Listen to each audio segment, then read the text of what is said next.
How do you define a neocon? Well, that's a good question, Peter. The neocons were originally a group of mostly liberal intellectuals who broke with the bulk of the liberals during the Vietnam War era. Mostly we were hawks. Even some of us weren't necessarily hawks about the Vietnam War, but there came to be a prevailing attitude among liberals in the 70s that we had gotten into Vietnam because we were too anti-communist. Jimmy Carter, in his inauguration speech in '77, said we had an inordinate fear of communism.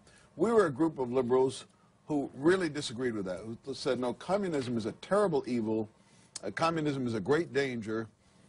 Set the argument about Vietnam aside for the moment. We still need to have a very tough anti-communist policy.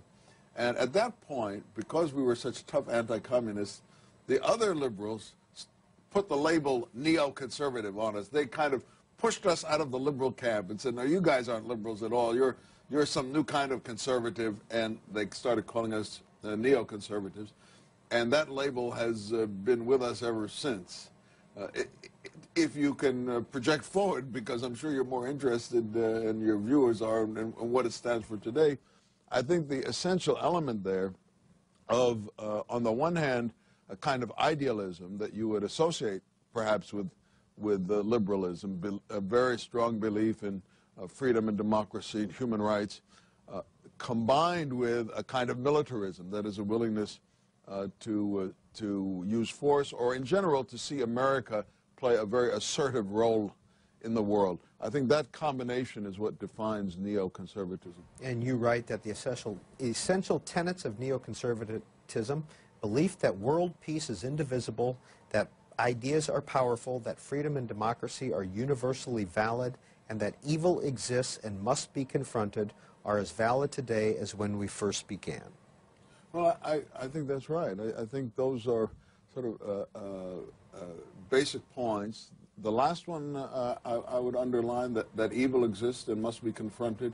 We were militants against communism. Most of us were, or some of us, like myself, too young to have been around for the fight against Hitlerism, but we sort of identify with Winston Churchill and the people who were clamoring for confronting Hitler rather than appeasing him.